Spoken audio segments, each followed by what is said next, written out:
Hello everybody. In this second video of a 4-part series about the SuiteCRM activities, we're going to look into the nodes. Okay, so let's go. Probably you have seen it already. Inside your SuiteCRM, there exists a somewhat special module, which are the nodes. Special because it's rather unstructured. And if you look at the navigation bar here, you can see accounts, contacts, leads, and so on. You always kind of know, okay, this is the type of data that I'm storing there. And then inside this module, you have specific fields for the first name, last name, phone number, and so on. The nodes are a little bit different. Let's look into those. So here you see them under more, and then the nodes. And the nodes is basically just a list of maybe a title and like a longer description field. And you've got this list or the option to create nodes here. And you really have to pay attention of when you would create node. Let's go into one example. So back to our opportunities.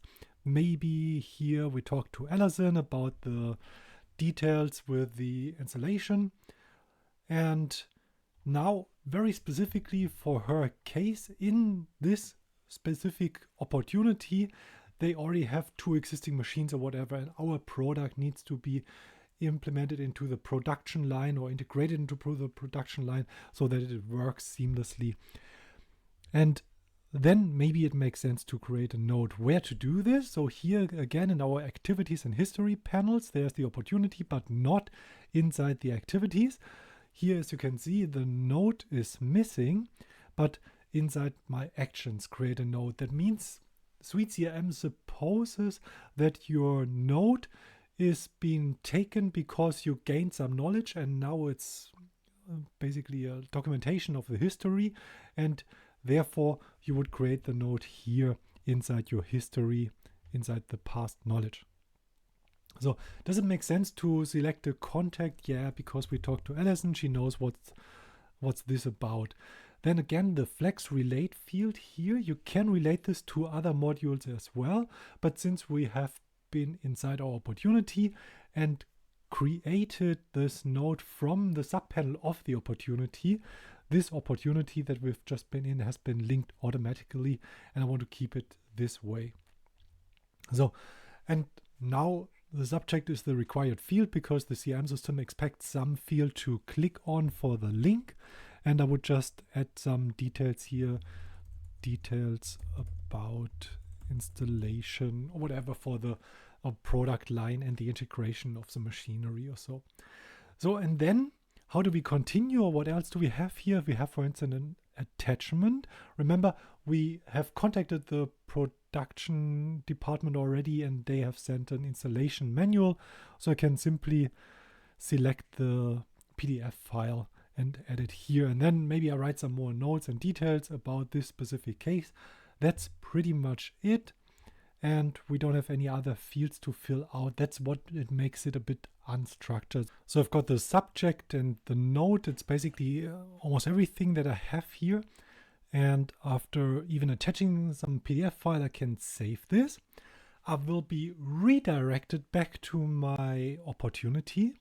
And here you can see it right away already in the timeline. I've got the node visible as well. So that's very neat because it just, makes it easier to see the details. And as expected, we have the node here inside our history as well. And it has a status because it's like a curated panel. But if the status field is missing inside our nodes module, then it will just fill it up with a blank. So therefore it's totally fine and displayed correctly. So what can I do now with nodes? If you have like some very specific use case for it, go ahead and use those nodes. But let's go into the nodes and see whether we can find some when not to use it cases.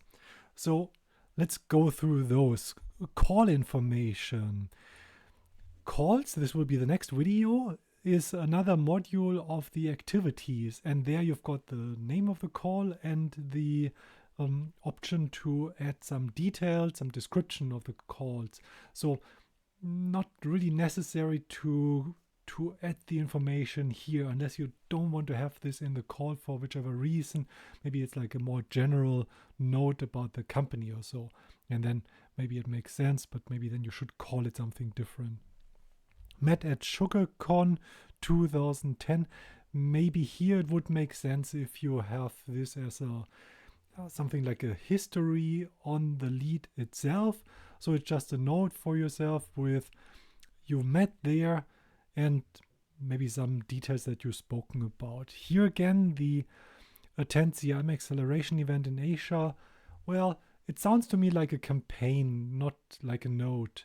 And if you're creating a campaign, like an offline campaign, and you're running events or whatever, and then you would simply add prospects or contacts, leads, and so on to those campaigns instead of adding notes about a campaign to those contacts and leads or whatever. So it's a bit difficult to use notes, more account information. Maybe this is yet another option of how to use the notes, because there, additionally to the information that you get in the accounts, you have some details about the account, about the company in general, and then maybe it makes more sense to add this here.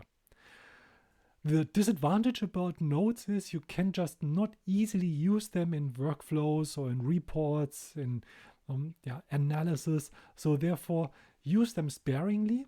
I've seen in a couple of projects that notes have been misused as like a general purpose documentation on something, and it won't work very easily. So therefore, be careful with the notes. You can compare it with just a small sheet of paper where you write a note, and this has no real impact on the greater processes, but it's just like a small reminder or like a small detail. Unless you really make complete use of the notes and have some structured processes, organizational processes in place in order to create and fill notes. It won't hurt if you add those notes here. You have to add a couple of maybe 10 or 100,000 before this becomes very slow. So therefore, feel free to add as many as you see fit, as it really helps you in your business process. But be careful of overusage or misusing the notes, because it is so flexible and unstructured. Rather, if you have some specific requirements, go into the data architecture of things, look into my course on the architecture side of things, and maybe create a specific module for this if it makes sense. That's it for this video. The next one will be the activities calls. So see you in a bit. Bye.